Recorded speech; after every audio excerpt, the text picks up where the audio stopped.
You guys prefer practicing on the big court? Does it help at all? Does it change things? Yeah, sure. You get to practice on the court you play. I'm 100%. The entire team expended so much energy defensively. How difficult is that in a 7-game series? How much is that tax on you?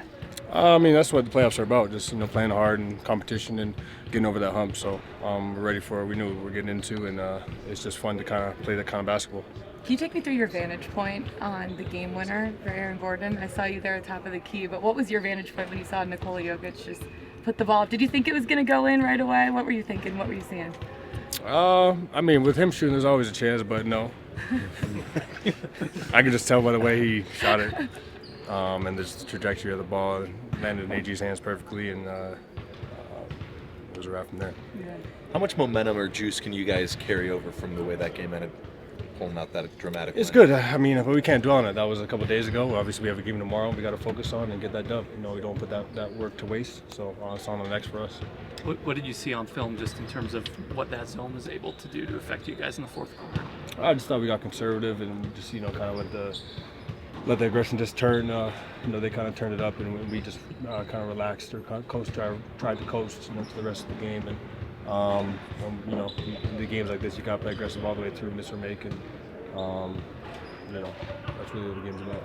How hard is it to fight that mindset when you guys are up so much, 22 in the fourth quarter, and just like, okay, we got this?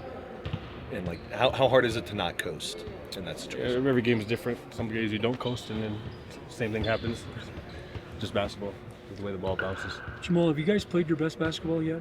No, I don't think so. Do you? No. Okay.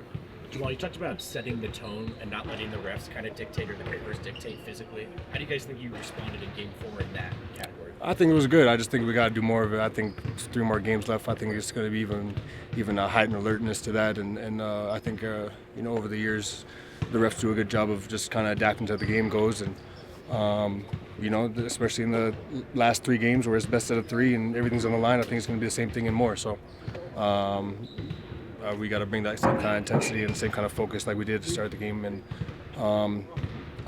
that desperation feeling that we need to have. Jamal, it seems like Game 5 got really physical, or Game 4 rather, sorry, got really physical. Do you like when basketball gets physical like that? 100% is fun. For me, it's fun. It just makes the game more interesting, and it allows guys to show the true emotion, their true skill, and it's fun brand of basketball. When you take a couple steps up on the guy with the ball, I mean, you can get away with that in the playoffs. They're not calling as much. In regular season, can you? Can you defend as heavily in the regular season versus playoffs? I think this obvious answer, no. Yeah. Jamal, you spoke back a little bit ago about during 2021-22, you and Mike were rehabbing together. You got closer with him. Just can you give us a perspective on like when you knew his toughness was at that level? I think it was once I knew the extent of the injury. You really don't know what somebody's going through or what they've been through until they kind of describe it to you, or maybe touch on the same kind of things that you did and stuff like that. So, just kind of going from move, bro. Just knowing what he went through and how he's able to play through that, and the level that he's able to play through, the physicality that he's able to play through year in after year and after a rough start to his career, just being healthy. I think it speaks a lot to his mental toughness, not just to get over one hump, but to continually get over through that hump year after year. So I think that's super underrated. People obviously don't know a lot about you or the story that you have. So to answer your question, yes, I think that toughness will be shown, and even just mentally, coming off a bad game, he can come back and have a great game. That's just part of the mental toughness, the resilience that he has. So You've been down in series before. People have doubted you before. You've gone through It's this. How 2-2. much? I know, but I was just saying, before that game, how much does that experience help you? it was 1-0. When it was 2-1, though, you had to come back. It was also 1-0. I know, but how much does it help you knowing that you've been down this road? It's 2-2. It's best out of 3, and I'm excited to play playoff basketball. What changes for you mentally in the playoffs in terms of preparation, personally? I mean, it's just so much more stressful. I mean, you lose a game, you're like, damn, we got to win the next game. And then you win the game, you're like, damn, we got to win the next game, So it's just that constant, that constant, I don't even know if stress the word, but mental toll and constantly in your mind. I feel like that is probably the most weighing thing, because you want to win so bad, and you have all these different feelings: nervousness, excitement, readiness, all that stuff. And you just got to be able to channel it and put the energy in the right way. So, and it's not just one game; it's a grind over a few months. And people forget that. So yeah. Is there anything you personally want to improve in these 3 games?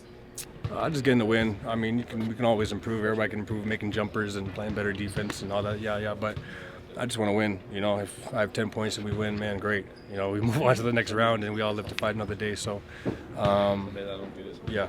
Hopefully I can just be better for my teammates. Sorry to have interrupted you. Just on that a little bit, how important was it for you to come back for the last 2 regular season games, knowing how you missed the 6 before that, and you're going to be playing some heavy minutes, it's going to be some physical play here in the playoffs. Like, how important was that for you to get those last 2 in the regular season before going on this run? I mean, it helps, but That's how I found it. I helped. I went to the one that's in the. Have you ever seen a closer buzzer beater than Aaron's? No, I had one in high school. Okay. I had one in high school. It was from half court. Same kind of thing. Like they actually had the replay thing. It was kind of cool because you don't really have that in high school. But no, to answer your question, no, I don't think I've seen one that close because I wasn't sure he got it off. Just how close it was and all that. And my angle was at the top, so I could just see the dunk happening. But I would say that's as close as it gets right there. Was yours to win in high school? Yeah. Is that online somewhere? I could find it. I don't think it's online. You just email it to You us. touched on it earlier. 2-2. Like, do you feel like it's a resetting of the series at this point, or is it just kind of? It's both.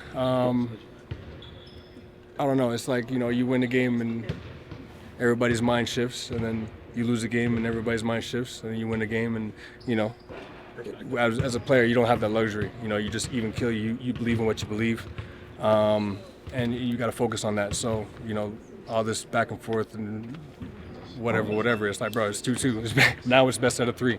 If we lose, then guess what? We got to win the next 2. If we win, then guess what? We got to win one more.